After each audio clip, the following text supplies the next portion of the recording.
Stand ready for my arrival, worm. This is Conquest, arguably the oldest and cruelest Viltrumite that we have seen in Invincible so far. And if you've been anywhere near the comments on a post about Invincible in the last 4 years or so, you've probably read his name at least once well before his debut in the show. Hell, before I read the comics, when season 2 was airing, I was under the impression that he was the main villain of the entire series, not only due to how often people would bring him up, but also because of the sheer notoriety and infamy with which they would mention his name. It was almost like he was some sort of boogeyman or entirely unstoppable force or something. Now, when I read the comics, I learned that while the main villain part wasn't true, he was an absolute force to be reckoned with. I won't be getting into any comic spoilers during this video, but the actual Conquest arc is my favorite fight in the entire comics. And I think that's the case for a lot of people. Lasting a staggering 3 issues, which is a lot when you realize that Invincible War is only 1, this is probably the furthest that we get to see Mark pushed mentally up to this point. While it's not the first time that he's been left on the brink of death, nor is it the first where he's had to tackle a troubling mental dilemma or two, it's through the course of this fight that he's probably been the most helpless, felt the most anguish, and even amidst all of that, still come out on top, even if it was largely in part due to Adam Eve coming in clutch. In the comics though, Conquest himself is essentially just a force of nature character. A really good one, but one that essentially serves to get Mark to the point of finally deciding to consciously kill people. He has an absolute hell of a run doing so though, showing off a level of sadism that is abnormal even by Viltrumite standard. Hell, even when Nolan was still loyal to the Viltrum Empire, the horrific acts that he committed were mostly just to try and convert Mark to his side. But Conquest just does shit like this for the fun of it. Now, while I think the comic version of this character is extremely well done, with some appropriately amazing accompanying art by Ryan Ottley, after the airing of season 3's finale, it's easy to see that not only had they more than done Conquest justice, but they had actually done him better in my opinion. And while it's largely due to just how well he was adapted from the source material, with Jeffrey Dean Morgan doing a fucking excellent job at portraying the Brute, as well as some of the best animation in the series so far, which I know isn't exactly a flex sometimes, but whatever. What really sealed the deal for me was this one scene. It's not one that we get in the comics, but it just does so much for the character that I can't help but want to yap about it. So today we're doing just that, and doing a bit of a deep dive into Conquest's character, and how, in my opinion, the animated show gave him a lot more nuance than the comics did. So let's start from the beginning. While he is a very cool character in the comics, Conquest doesn't really have a whole lot of nuance to him there. The only real times you can interpret him as not just yelling or screaming come in the very beginning and near the end of the fight. Otherwise, he basically just spends the entire fight reveling in the thrill of his battle with Mark and the others, while also stopping very briefly to show gratitude to him after he kills Eve. And while it's definitely not bad, as he more than serves his purpose while also creating a very lasting impression, the show puts a lot of work into fleshing him out more. The Viltrumites as a whole seem to have this philosophy of strength above all else. Throughout our journey through the series so far, several Viltrumites go out of their way to demonstrate to Mark just how weak he is, specifically for his reliance or compassion for other people. Hell, this even includes Nolan after he's already started to make changes for the better, as this just seems to be integral to their society. Elaborating more on Nolan, when the Viltrumites first attack Thraxa, he starts questioning himself after witnessing the death of several Thraxans at the hand of his kind. Quote, "Why do I care about them? They were weak, short-lived, barely a species. They shouldn't matter to me." And after a rebuttal from Mark, he replies, "You don't understand. I'm not supposed to feel this way. How is this better?" Though he's clearly working towards being a better person, that feeling, that deep-seated need for strength is still at the very core of his being.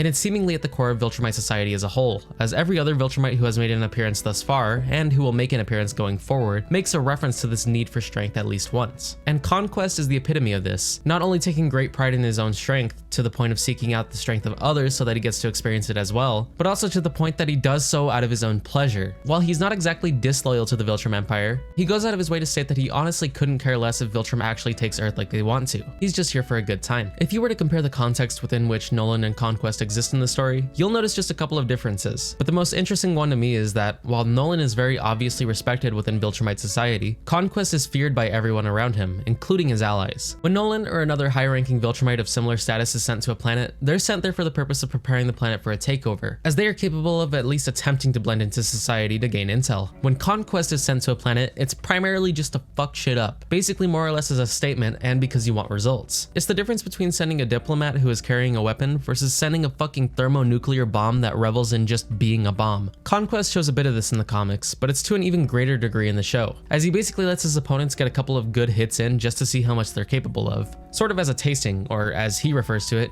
getting to know the new toy. It's why he has so many moments where his opponents seem like they may just have the slightest chance of getting a bit of an upper hand over him, only for him to just start mogging and instantly foderize them. He just thinks that he has already seen all that his new toy has to offer. It also plays a large part in why he's having so much fun here, for once he has no restrictions, and he is here to take full advantage of that. It's like the difference between taking a well-trained Rottweiler to the park on a leash versus letting a pit bull named Cupcake loose in a playground. But my favorite moment from this fight comes from the following monologue from Conquest. While he has Mark pinned down, and while Eve is busy getting a power-up off screen, he basically lays out all of his deepest, darkest secrets to Mark. Quote, "I am so lonely. All the other Viltrumites are scared of me. No one talks to me. No one wants to be my friend. They think I am unstable. They send me from planet to planet committing atrocities in their name. And as I get better at it, they fear me more and more. I am a victim of my own success. Conquest. I don't even get a real name, only a purpose. I am capable of so much more and no one sees it. Some days I feel so alone I could cry, but I don't. I never do. Because what would be the point? Not a single person in the entire universe would care. Take it to your grave."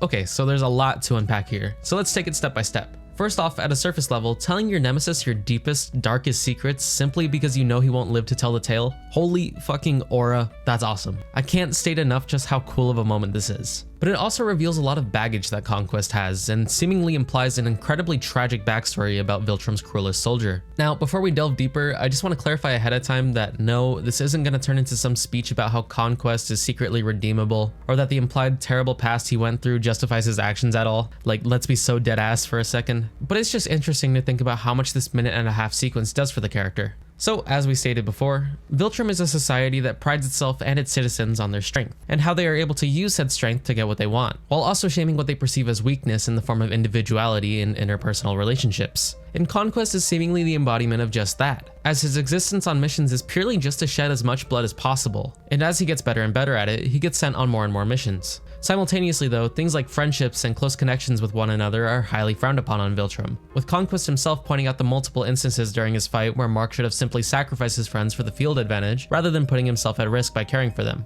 stating that Viltrumites have nothing like this simply because of that exact weakness. Yet, in spite of his ability to recognize close connections as a weakness, it's something that he deeply longs for, craving it so badly that he would be willing to outwardly express sadness for a lack of it. These are things that Mark and Nolan are shamed for rather frequently. But here we have Viltrum's resident Let Me Solo Her being deeply upset because, quite simply, he has no friends. And it's a cycle that continues and seeming will only get worse, as he had put it. His success on the battlefield will only ensure that he is more lonely when he's not on it. We can even go a bit further and infer that he uses his bloodlust and sadism as a way to cope with this exact cycle. As though he's been typecast as the dog you don't let your kids around, he longs to be so much more than just that. But since he's unable to, he instead plays up his role, being exactly who Viltrum wants him to be at a surface level simply because he sees no reason to be anything else. Conquest, a purpose, not a name.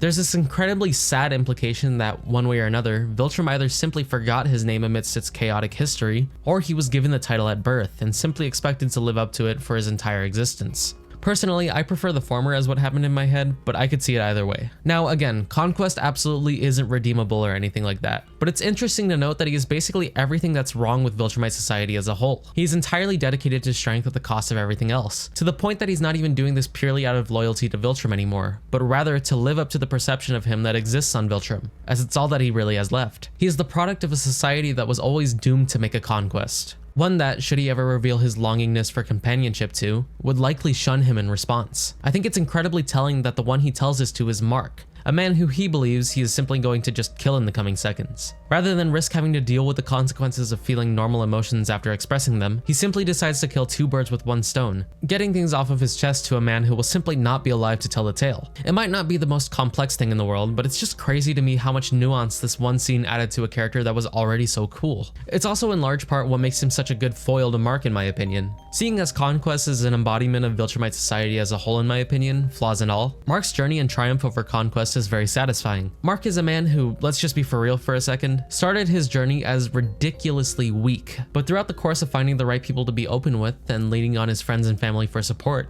he's grown to care for them immensely. Hell, this compassion was a large part of why he thought he had gotten his first kill with Levy, as Levy was using some of the closest people Mark cared about as nothing more than tools to hurt him. And it's why, during his climactic battle with Conquest, he wins in large part due to Eve's interventions, as not only is Eve someone he can truly rely on and express his darkest of worries to, but she's also someone who Conquest had expressed his first bit of genuine hatred for on screen when he wanted to kill her. The rest of the fight he had simply been playful and taunting everybody who joined in. even refusing Mark's offer of a timeout simply to indulge himself even more. But after Eve air-fried him, he expressed his first bit of genuine rage in the entire battle, which is ironic, because it's that exact rage that he was trying so hard to get out of Mark in the first place that results in what would have been his death if Cecil wasn't a fucking moron. It also serves as a great contrast to Nolan's storyline this season, as he is a Viltrumite who has also been learning to open up and work with other people, and has seemingly only grown stronger because of it. It's also why Alan and the Coalition take such a great notice in Nolan's abandoning of his post, as not only is it something that has been unheard of up to this point, but it also speaks bounds that they identified as a key flaw in the Viltrumite way, when you can really boil this flaw down to Nolan learned to care for other people. This companionship that Conquest simultaneously stands in direct opposition to, as well as longing for it deeply, is the very thing that brought him down in the end. And, as Nolan and the Coalition have identified, it may play a very key role in the fight against the Empire itself. I think in the individual case of Conquest, it just serves as a nice bit of juxtaposition that really ties it all together for me. It's really good shit, and it all came about because of one scene. With new additions like this, I'm very excited to see what the animated series has in store for him in the future, as well as the other outlets they'll be exploring more now that they have the time to. I know that we're getting something similar with Darkblood's storyline, as I believe Kirkman had said it was something they had initially planned to do, but had to cut for time purposes. But with this all in mind, I'm a super big fan of what they're doing with the character, and I only hope that they'll improve him even more in the coming content. You did it again, James. You pushed away the one guy who actually gave a damn about you. Anyways, thank you all so much for watching. It's nice to do a shorter, more analytical video after the behemoth that was that last video, which, by the way, I have to thank you all for the ridiculous success of. Holy fuck. But yeah, this video was a lot of fun to put together. Anyways, make sure to leave a like and subscribe if you want to see some more content. Join our Discord server in the description to chat and stay up to date with uploads, and let me know your thoughts in the comments below. Thank you all for watching, and I will see you all in the next video. Bye bye.